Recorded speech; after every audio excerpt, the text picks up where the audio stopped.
Pag may, ano ba power? What's like power? Ayoko kasi lakas. Lakas.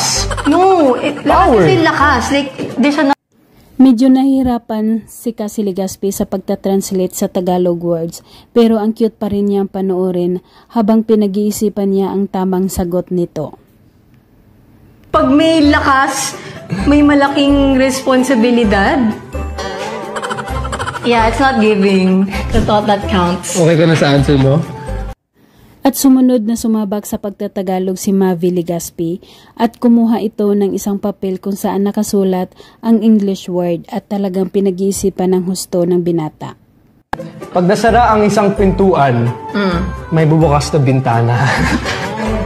Pwede. Oh, diba? Okay. Next. Ang sunod naman na nabunot na English word ni Cassie Legazpi ay nasagot niya agad ito sa Tagalog at super saya niya. Talagang makikita mo ang tuwang-tuwa nito.